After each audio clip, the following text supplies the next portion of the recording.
Pergunta, qual vai ser a matéria da sua prova da terceira fase? Como eu estava conversando com vocês no bloco passado, muito louco isso, né? Quer dizer, quando você vai lá para os artigos 60, 61, 62, 63, 64, e você vai observando os parágrafos, primeiro, segundo, terceiro, quarto, ele fala dessa ideia de conservação dos efeitos da decisão. E o questionamento que se faz é como se conserva os efeitos de uma decisão de um juiz tido como incompetente absolutamente. Creio eu, inclusive, que isso daria até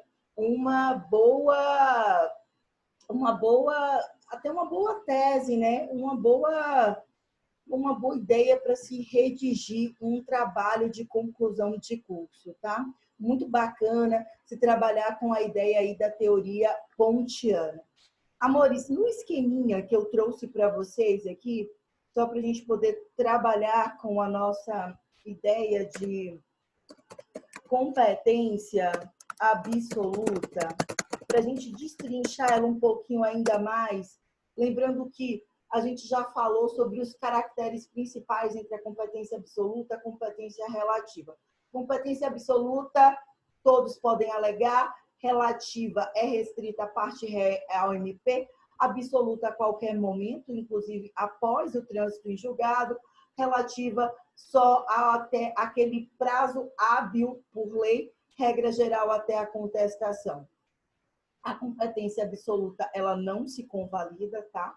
Já a relativa, como ela prestigia a vontade das partes, se ela não for alegada no prazo de lei, no tempo hábil, ela vai convalidar, significa dizer que ela vai prorrogar, o juízo incompetente será tido como o competente. Isso nunca vai ocorrer com a absoluta, beleza? Isso não acontece com a absoluta, pelo amor de Deus. Juiz que é incompetente absolutamente, ele vai permanecer sendo incompetente absolutamente. A absoluta, em razão da matéria, em razão da função. A relativa, em razão do território ou em razão do valor da causa. Beleza até aqui? Lembrando que aqui a gente está diante como se fosse de uma síntese, tá, da matéria. Então, a gente está falando aqui da competência absoluta. Vamos tratar aqui em razão da matéria, beleza? Em razão da matéria, nós teríamos aqui como especialidades, tá? Como especialidades, a gente teria a trabalhista, vocês já conhecem, a Justiça do Trabalho. A eleitoral, vocês já sabem, a Justiça Eleitoreira ou Justiça Eleitoral. A militar, nós já vimos também semana passada, tá? Nós temos também a Justiça Federal. Na federal, né, essa que eu quero me ater, tá? Vou chamar a atenção agora. Vamos aqui, não sei se vocês querem colocar uma OBS para federal. Vou chamar a atenção agora para a federal. Porque, por exemplo, para a federal, toda vez que você estiver diante da prova, toma cuidado, tá? A União, suas autarquias, eu cheguei até a falar sobre isso aula passada, mas vocês podem ter se olvidado, vocês podem ter se esquecido. Suas autarquias, tá? Fundações públicas, tá certo? Tome muito cuidado. Não só essas, como também empresas públicas, tá? Empresas públicas, por exemplo, Caixa Econômica Federal, vão atrair a competência para a Justiça Federal. Olha para mim. Autarquia Federal, INSS. É por isso que você percebe que você vai ter INSS, causas em que você está ali tratando de benefício previdenciário, auxílio-doença, aposentadoria rural, aposentadoria por idade, por tempo de contribuição onde me aprove. na Justiça Federal. Por quê? Porque o INSS é uma autarquia atrelada à União. A União atrai a competência. Olha para mim, Caixa Econômica Federal é uma empresa pública federal, atrai a competência da União, Correios, perfeito? E por aí vai, tá? Amores, vem comigo, vem comigo. Além disso, presta atenção, causas fundadas, tá? Em tratados, isso é importante. Causas fundadas em tratados ou convenções, causas fundadas em tratados ou convenções ou contratos que foram celebrados, tá? Com a União. Com a União. Ai, meu Deus do céu. Então, causas fundadas em tratados ou convenções ou contratos que foram celebrados com a União, ok? Com Estado estrangeiro ou organismo internacional. Então, eu tenho aqui ou organismo internacional. Então, olha só, eu tenho aqui um tratado que foi celebrado, que está sendo desrespeitado, e eu estou discutindo o descumprimento desta cláusula. Olha para mim, eu vou te dar um exemplo. Agenda 30. Olha, bebê, vem, corre, corre. Agenda 30. Já ouviu falar da Agenda 30? O Brasil pactuou, por exemplo, na Agenda 30, que uma coisa chamada de Registro Geral de Identidade, ok? Perfeito, Luan. Todos os milhões de brasileiros teriam.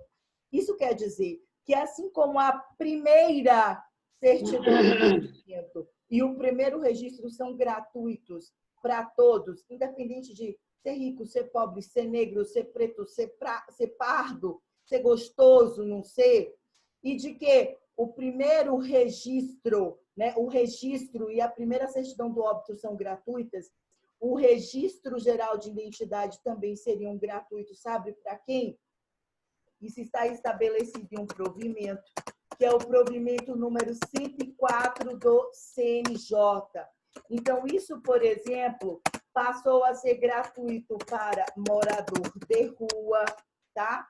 Para comunidades tradicionais, como quilombolas, indígenas, para quem está inscrito no cadastro único do governo federal, tá certo?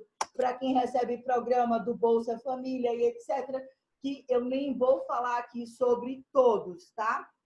Então, eu vou discutir aqui, porque foram estabelecidas metas, o Brasil está descumprindo para o ano 2020. Então, eu vou ter que discutir isso perante a Justiça Federal e não perante a Justiça Estadual. Ô, e no âmbito municipal, manhã, porque, Pi, nós não temos poder judiciário no âmbito municipal. Lembram disso? Por que não temos? Porque no âmbito municipal, nós só temos o legislativo e o executivo. O que é que a gente tem no municipal? Bora! Legislativo, Câmara de Vereadores. No âmbito municipal, executivo, município ou prefeito. Mas no municipal a gente não tem judiciário. Judiciário a gente só tem a nível estadual ou a nível federal. Beleza? Massa, aula passada. Perfeito, Luan. Amores, além disso, a nível federal, bora, continua comigo. Execução de carta rogatória. Eu já ouvi falar de carta precatória, mas carta rogatória nunca. Venha comigo. Pro, eu nunca nem ouvi falar de carta precatória. Precatória. Pro é de pecado? Né não, manhã, né não. Venha comigo, venha. Amores, precatória é o seguinte. Doutor Everton, vem comigo, é juiz. Doutor Luan, vem comigo, é juiz. Doutor Everton, juiz de direito da Vara Única de Montanha, Espírito Santo. Doutor Luan, juiz de direito da Vara de Família de Nanuque, Minas Gerais. Ok? Doutor Luan, ele precisa penhorar um imóvel que está localizado, olha para mim, em Vinhático, distrito de Montanha, Espírito Santo. Presta atenção.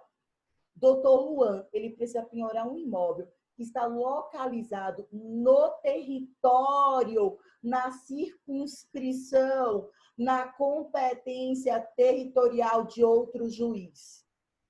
Falta jurisdição para doutor Luan? Não. Lembra daquela conversa que a gente teve? Doutor Luan pode ir, meu filho, para onde for, para o Pantanal Mato-Grossense. Dentro do Brasil, ele é juiz, gostosinho juiz, isso mesmo. Inamovibilidade, irredutibilidade de subsídios e vitaliciedade. Ele é aposentado e ele é gostosinho, doutor juiz. E se você quer ser gostosinho, senta a bunda na cadeira, estuda e vai ser juiz e acabou. Beleza? Massa. Mas, contudo, porém, todavia, não dá para invadir a circunscrição, a competência do doutor Everton. O que é que ele faz? Ele solicita de juiz para juiz. Doutor Luan, ele profere uma ordem para doutor Everton, que é uma ordem pedido. É como se o doutor Luan chegasse para o doutor Everton e dissesse assim: pô, doutor Everton, meu camarada, cumpre uma ordem aí para meu brother. Ó, de juiz para juiz, eu não posso dar uma chegadinha aí. Manda o teu oficial de justiça lá penhorar alguém. Valeu, meu brother. Aí, doutor Everton manda o oficial de justiça: ó, cumpre lá a ordem de doutor Luan. Cumpre a ordem pela carta precatória e manda de volta para doutor Luan. Perceba que na carta precatória, o doutor Everton não pode interferir, não pode fazer juízo de valor. O doutor Everton só está cumprindo a ordem de Luan. O doutor Everton é, ó, olha para mim, olha, Everton, juízo deprecado, aquele que está cumprindo as ordens. O Luan é o juízo deprecante, aquele que está emanando as ordens. Isso é muito comum, muito normal em todo o poder judiciário. E antes do meio eletrônico era o que mais acontecia, era ordem para lá e para cá, ordem para lá e para cá. Depreca. Era mais ou menos assim, beleza? Pro, o que é essa carta que a gente está chamando de carta rogatória? Pronto. Equivale a uma carta precatória. Só que quando a gente está falando de uma carta rogatória, vai ser de uma autoridade vinda de outro país, ok? Então, seria uma autoridade vinda da França, uma autoridade vinda da Espanha, vinda da Alemanha, para ser cumprida por um juiz brasileiro. Olha para mim, o doutor Everton recebeu uma sentença para ser cumprida aqui de um divórcio, uma partilha de bens de um juiz da França. É assim? Essa carta rogatória, venha, vai passar pelo Superior Tribunal de Justiça. Lembra daquele juízo, o STJ?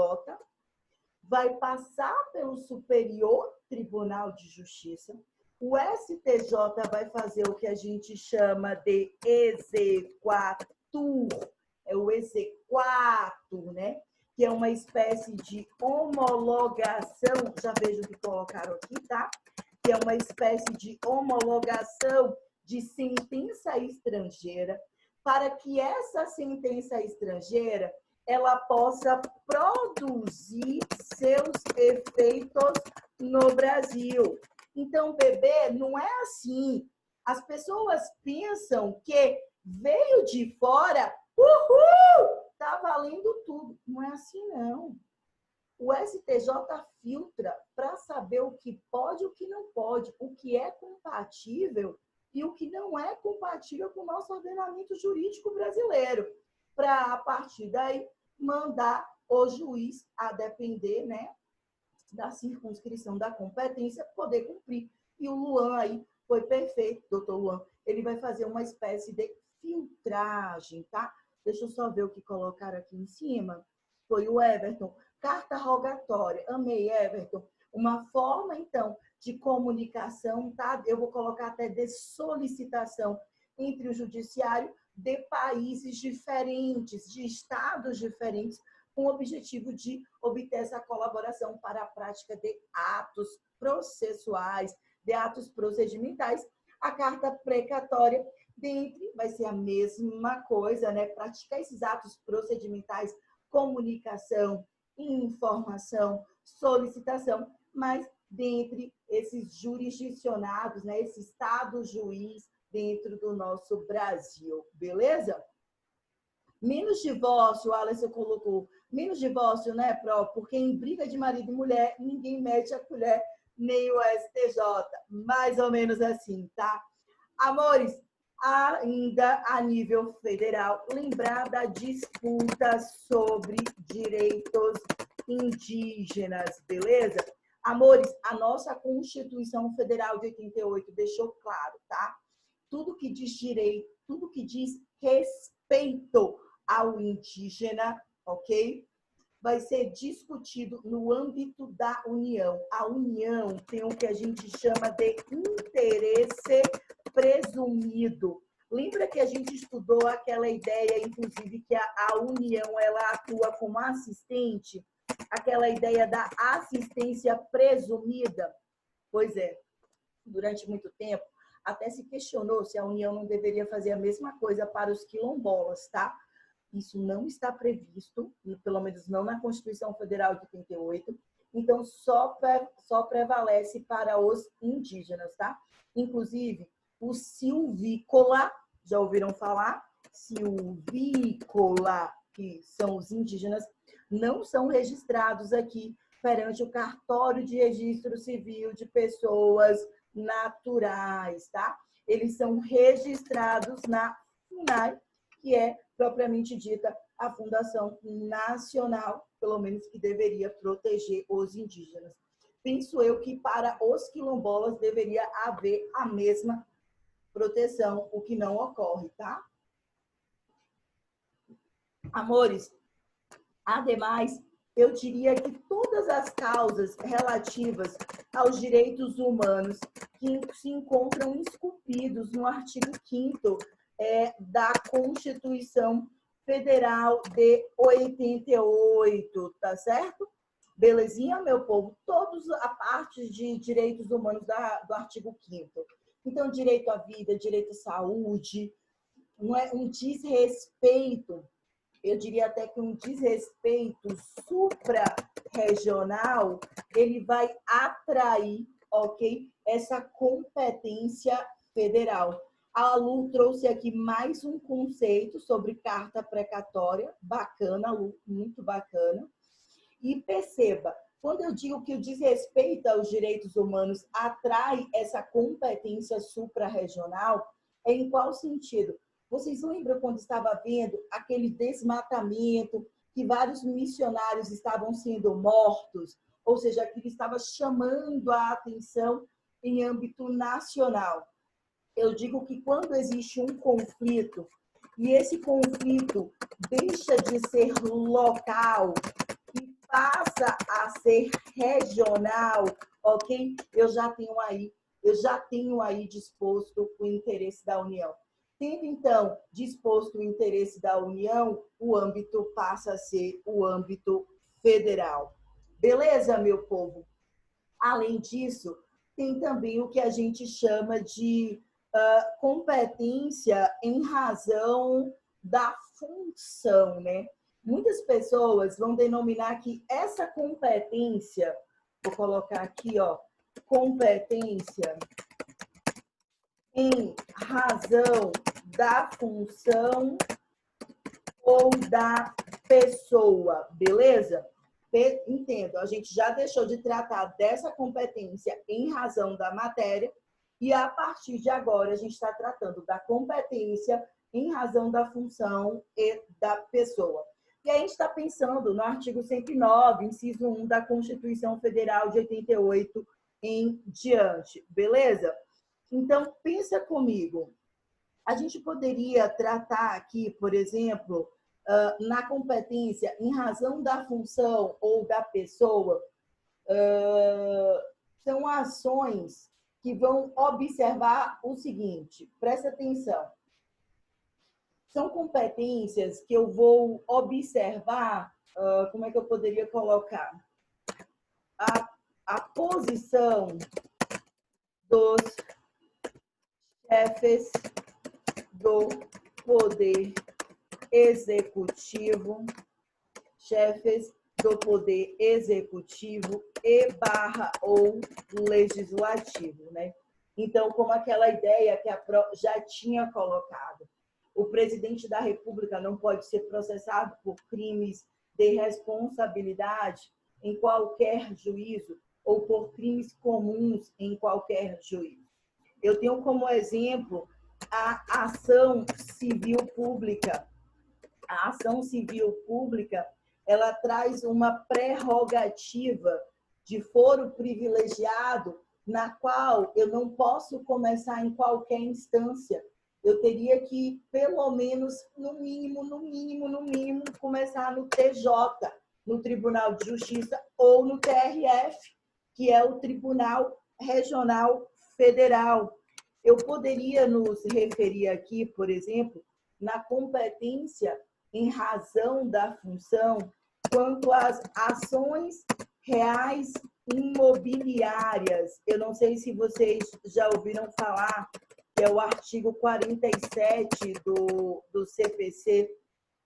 Esse artigo 47 do CPC, ele diz o seguinte, olha, toda vez que a gente está diante de uma ação em que se discute um direito real imobiliário, por exemplo, um direito de propriedade, um direito de servidão, um direito de alienação, uma compra e venda, eu vou ter que ter a assinatura de ambos os cônjuges, né?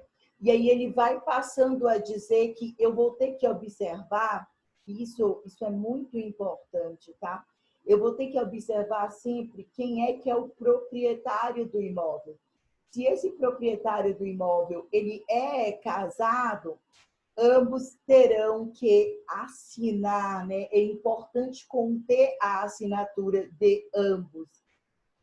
Até o Alisson colocou aqui, olha, obrigada, Alisson, para as ações fundadas em direito real sobre imóveis, é competente o foro da situação da coisa. Quando ele fala o foro da situação da coisa, ele está se referindo à localização do imóvel, tá? Então, pensa comigo, o imóvel está situado onde?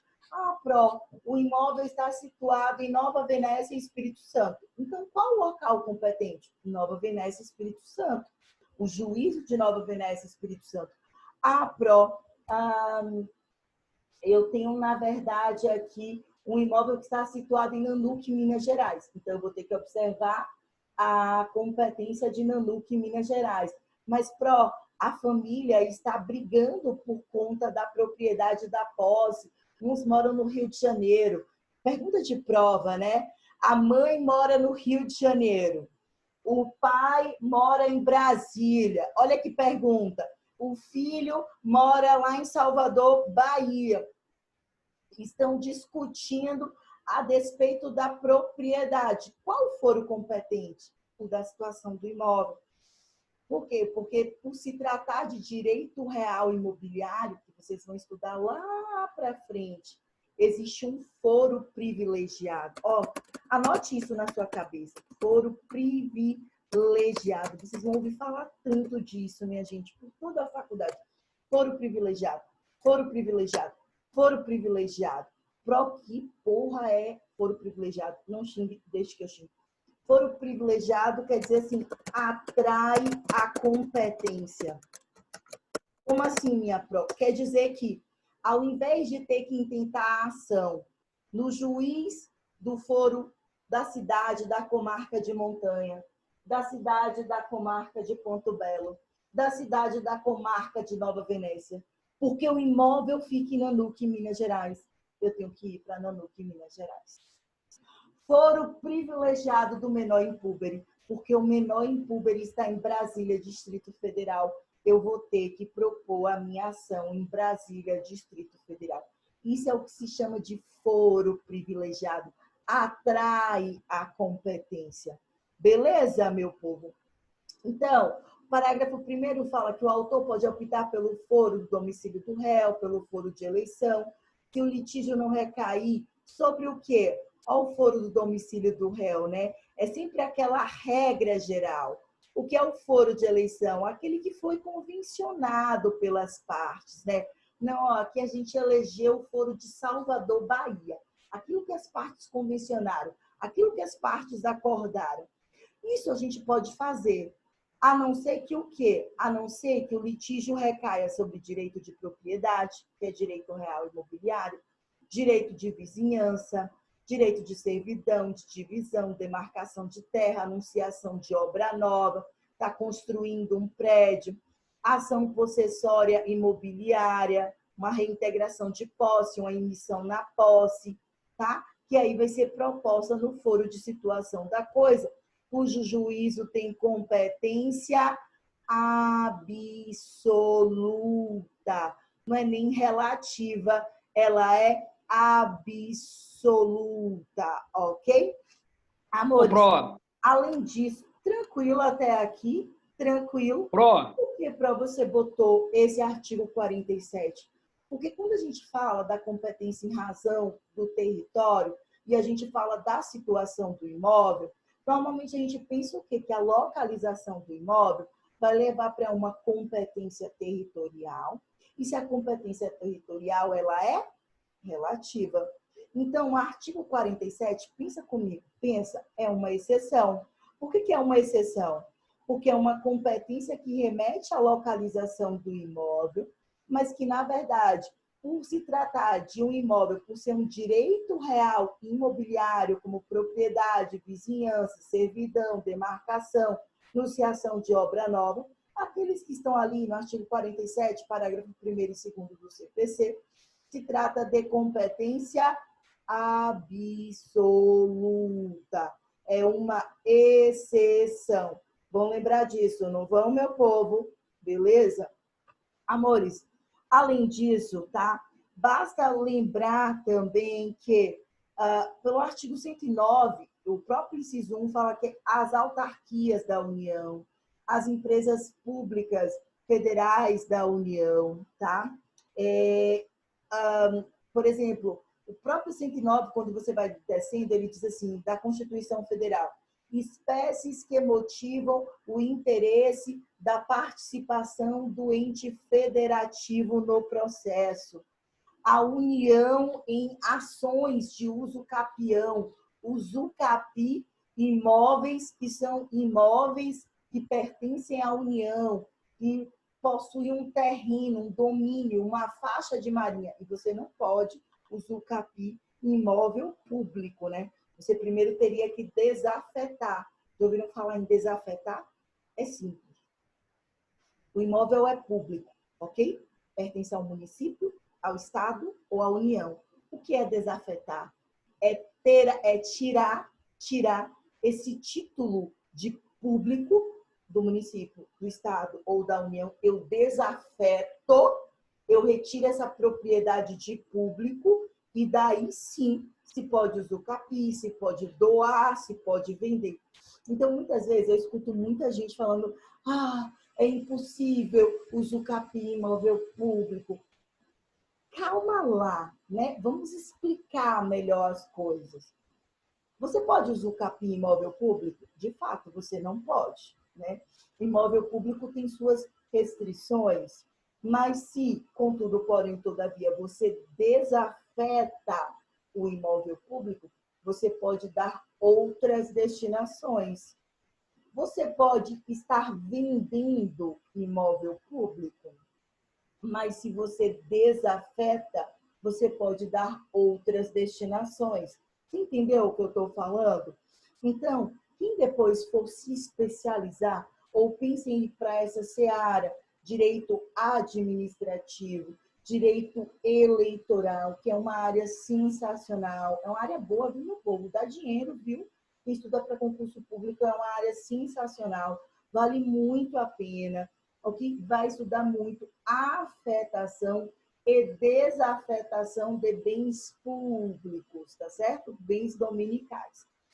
Então, assim, intervenção de entes federais em processos já em trâmite perante a justiça estadual, porque, por exemplo, descobriu que naquela localidade tem uma jazida de minério, de diamante, de ouro, de petróleo, de pedras preciosas, e por isso a União tem um interesse em explorar aqueles minérios, sendo que a Constituição Federal já disse que para minérios a competência é absoluta, é privativa da União, ok? Ela é privativa, ela não é concorrente, ela é privativa da União, tá certo? Causas entre Estado estrangeiro e organismo internacional. Então, eu fiz uma listinha para vocês. Vocês vão estudar essa listinha, que foi até o que o José Nilson me perguntou. Já está postada no Google Classroom.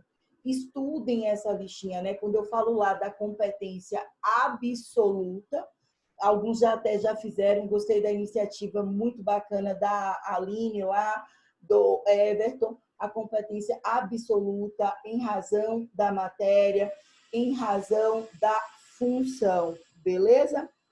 Prorrogação da competência, já falamos.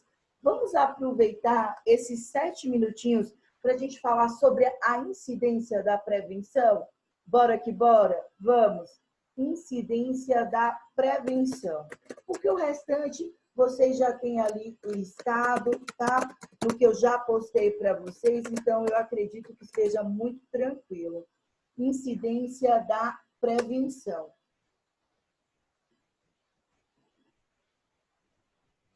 E no mais, meu povo, sempre, tá? Dá uma lida ali do artigo 40 até o 65 do CPC, ok? Não custa nada, dá uma lida no todo. Vocês vão fazer ali a leitura da competência absoluta, da relativa, de quando se prorroga, tudo vai estar ali.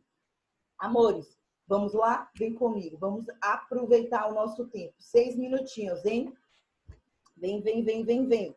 Competência absoluta, em razão da matéria, em razão da função, ok? Competência relativa, em razão do território, em razão do valor da causa. Competência absoluta. Não existe nada de se prorrogar, esqueça isso. O juiz é incompetente absolutamente, já era, lascou-se, beleza? Qualquer pessoa pode alegar a qualquer tempo. Lembra que tem ação rescisória, prazo de até 2 anos, inclusive depois da coisa julgada, tem que fazer uma caução de até 5% sobre o valor da causa. Competência relativa, em razão do território, em razão do valor da causa. Só quem pode alegar, parte ré ou Ministério Público, ok? Prazo da lei, regra geral, até a contestação. Se não alegar nesse prazo, a gente fala que precluiu, acabou, findou o direito processual, não é material, aqui é processo, findou o direito processual. Qual a consequência? Prorroga a competência, convalida a competência. O juiz que era tido como incompetente relativamente passa a ser o competente. Lascou-se. Beleza? Amores, prestem muita atenção, muita atenção. Na competência em razão da matéria, a gente vai observar matérias especiais como eleitoral, trabalhista, militar, aquelas federais em razão da matéria federal, da União, indígena, bababá, bababá, em razão da pessoa, em razão da função, tudo como a gente colocou aqui. Nós já vimos tudo isso, tá? Observa essa questão da exceção do artigo 47, que é a questão do direito real imobiliário, que normalmente o pessoal pensa, localização do imóvel, endereço do imóvel, isso é território. Olha como você vê, como é território, localização. Tem que ser competência territorial, então é relativa. Errou. Pelo artigo 47, isso é uma exceção.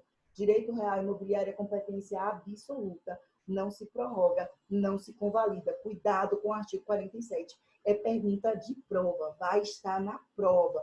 Beleza? Massa, falei isso. Prorrogação da competência já falamos. E agora a gente vai tratar do seguinte, a questão da prevenção. Vocês vão ouvir falar muito do juízo prevento. Juízo prevento, juízo prevento. Que zorra é juízo prevento? Amores, juízo prevento é o seguinte. Quando eu estou brigando, imagina, eu estou numa discussão com o Luan discutindo comigo. Eu digo, Luan, esse celular é meu. Aí o Luan diz, não, o celular é meu. Eu ajuizo uma ação em desfavor do Luan, eu sou a autora, o Luan é réu, aqui em Montanha, e o Luan em Nanuque ajuiza uma ação contra mim. Então, olha para mim, em Montanha, eu sou a autora, o Luan é réu. Em Nanuque, o Luan é autor e eu sou réu. Beleza? A discussão é a mesma. O celular, tá certo? A causa de pedir praticamente é a mesma e os pedidos praticamente são os mesmos e eu tenho aqui praticamente as mesmas partes, né? A gente está falando de uma litispendência. Mesmas partes, mesma causa de pedir, mesmos pedidos. Litispendência, uma lide, né, que se parece com outra e que está pendente. Mesmas partes, mesma causa de pedir e mesmo pedido. Beleza? Posso ter, olha para mim, posso ter dois processos tão similares, tão parecidos, sendo com a possibilidade de serem julgados de formas distintas? Imagina, o juízo de Montanha, doutor Faquete, diz, Luan, dá o celular para Ingrid. Aí o juízo de Nanuque diz, Ingrid, dá o celular para Luan. Porra, meu povo. E aí, o celular fica com Ingrid ou o celular fica com Luan? Qual o juízo que prevalece mais? Se eles têm a mesma jurisdição, o nível de hierarquia é o mesmo, uma decisão vale mais que a outra? Não existe isso, tá? Para evitar insegurança jurídica, para evitar decisões conflitantes, um processo vai ter que morrer logo de cara, logo de início. Ou seja, a pergunta é, qual processo que vai permanecer, qual processo que, consequentemente, vai morrer? Mas, vem comigo. O processo que vai permanecer é o processo do juízo prevento. Olha para mim, olha para mim. O processo que vai permanecer é o processo do juízo prevento. Isso serve para litispendência. Isso serve para conexão. Isso serve para continência. Isso serve para porra toda. Qualquer coisa no processo civil, juízo prevento, juízo prevento, juízo prevento. Como é que eu sei que o juiz é prevento? Aquele para o qual o processo foi distribuído primeiro. Vou repetir. Aquele para o qual o processo foi distribuído primeiro. Antes, no CPC de 73, era aquele que tinha decidido primeiro, despachado primeiro. Hoje, aquele para o qual o processo foi distribuído primeiro.